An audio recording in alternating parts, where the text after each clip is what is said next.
छत्तीसगढ़ में कैबिनेट का बड़ा फैसला आज सामने आया है, जिसमें छत्तीसगढ़ के कैबिनेट में उप मुख्यमंत्री अरुण साव ने इसकी जानकारी देते हुए बताया है कि अब जो रेत की जो लगातार शिकायतें आ रही थी और जिस तरीके से रेत खदानों को लेकर शिकायतें आ रही थी, अब उनको लेकर नए नियमों के तहत अब उन पर न केवल मॉनिटरिंग की जाएगी, नकेल कसी जाएगी, बल्कि रेत के परिवहन को लेकर भी अब उसमें जो जनता है उनको परेशानी का सामना यहाँ पर नहीं करना पड़ेगा। वहीं दूसरा बड़ा फैसला यहाँ पर लिया गया है कि जिस तरीके से लगातार डीएमएफ और अन्य राशियों की खर्च को लेकर सवाल उठाए जा रहे थे, तो उनको लेकर अब यहाँ पर कह दिया गया है कि डीएमएफ हो या सीएसआर मद हो, डीएमएफ की राशि को लेकर विशेष तौर पर जो केंद्र की गाइडलाइन है उसके अनुरूप ही अब उसका जो खर्च है वो उस क्षेत्र के विकास के लिए 15 किलोमीटर के दायरे में 70% राशि खर्च की जाएगी और 25% के दायरे में लगभग जो 30% की राशि है वो खर्च की जाएगी। तो ये जो मापदंड है वो हालांकि पहले से इस नियम को केंद्र की सरकार की तरफ से लागू किया गया था, लेकिन उसको आज यहाँ पर फिर से छत्तीसगढ़ में जो है उसको दोहराते हुए उस नियम को लागू कर दिया गया है। तो जो राशि है, अब तक ये कहा जा रहा था कि जो राशियाँ हैं वो दूसरे स्थानों पर यानी कि दूरस्थ स्थानों पर ज़्यादा खर्च किया जाता था, अब जो है उसकी सीमा यहाँ पर तय कर दी गई है, तो जो राशियाँ हैं वो भी उस तरीके से खर्च की जाएंगी। इसके अलावा जो है छत्तीसगढ़ क्रिकेट एसोसिएशन को यहाँ पर बड़े पैमाने पर नया रायपुर में खेल एकेडमी के साथ में क्रिकेट एकेडमी की अब सुविधा यहाँ पर मिलने जा रही है। क्रिकेट एकेडमी को लेकर 7.8 एकड़ की जो ज़मीन है वो यहाँ पर नवा रायपुर में अलॉट किया गया है, जिससे न केवल क्षेत्र के जो क्रिकेट खिलाड़ी हैं उनको स्थानीय स्तर पर बड़े पैमाने पर लाभ मिलेगा, बल्कि राष्ट्रीय स्तर पर भी खिलाड़ियों को लेकर और छत्तीसगढ़ को लेकर बेहतर परिस्थितियाँ इस खेल अकादमी के जरिए, इस क्रिकेट अकादमी के जरिए मिलती हुई नजर आएंगी। क्या कुछ और कहा है डिप्टी सीएम अरुण साव ने, जरा सुन। आज राज्य मंत्रिपरिषद की बैठक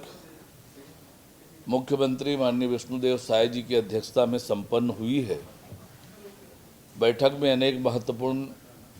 निर्णय आज लिए गए हैं, जिसमें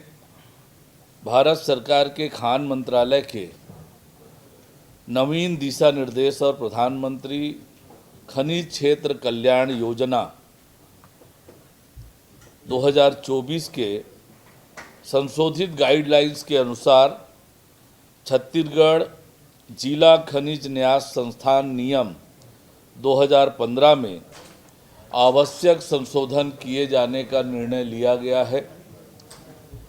इससे न्यास के पास उपलब्ध राशि का न्यूनतम 70% राशि का व्यय उच्च प्राथमिकता वाले क्षेत्र जैसे पेयजल आपूर्ति, पर्यावरण संरक्षण, प्रदूषण नियंत्रण, स्वास्थ्य, शिक्षा, कृषि, महिला एवं बाल कल्याण, वृद्ध एवं निःशक्त जन के कल्याण के साथ ही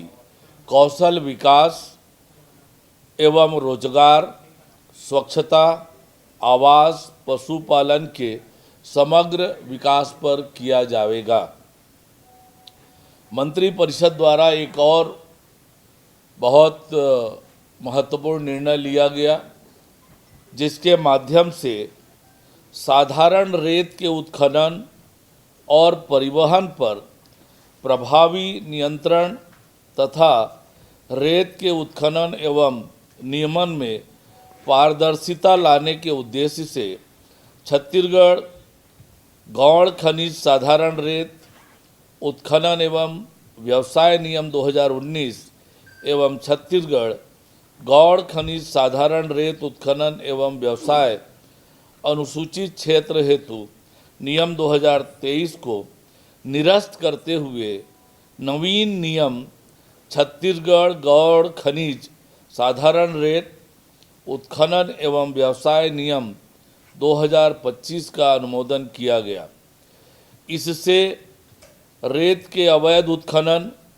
और परिवहन को रोकने के लिए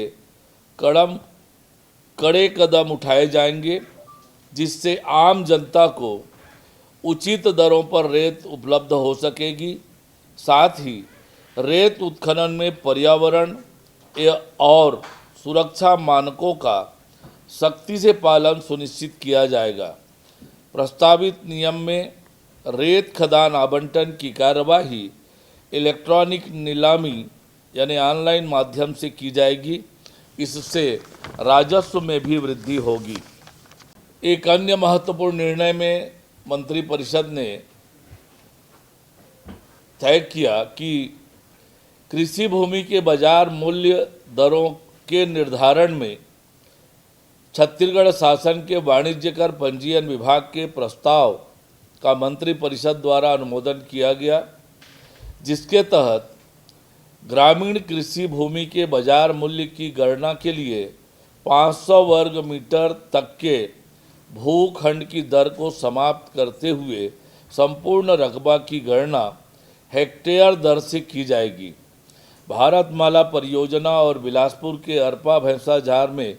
जिस प्रकार की अनियमितताएं सामने आई थी, उनसे बचने के लिए यह व्यवस्था मददगार होगी। इसी तरह ग्रामीण क्षेत्र की परिवर्तित भूमि का मूल्यांकन सिंचित भूमि के 2.5 गुना करने के प्रावधान को विलोपित करने के साथ ही शहरी सीमा से लगे ग्रामों की भूमियों और निवेश क्षेत्र की भूमियों के लिए वर्ग मीटर में दरों का निर्धारण किया जाएगा। मंत्रिपरिषद की बैठक में छत्तीसगढ़ स्टेट क्रिकेट संघ CSCS को नवा रायपुर अटल नगर के सेक्टर 3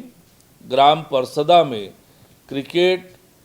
अकादमी की स्थापना के लिए 7.96 एकड़ भूमि आवंटित किए जाने के प्रस्ताव को स्वीकृति दी गई। नवा रायपुर में अत्याधुनिक क्रिकेट अकादमी की स्थापना से राज्य के प्रतिभावान खिलाड़ियों को उनके कौशल और प्रतिभा को निखारने के लिए अंतर्राष्ट्रीय स्तर की सुविधाएं मिलेगी। छत्तीसगढ़ राज्य में क्रिकेट के क्षेत्र में अपार संभावनाएं हैं। राज्य के कई युवा खिलाड़ियों ने राष्ट्रीय अंतर्राष्ट्रीय स्तर पर सफलता अर्जित की है। क्रिकेट अकादमी की स्थापना से राज्य के खिलाड़ियों को क्रिकेट के क्षेत्र में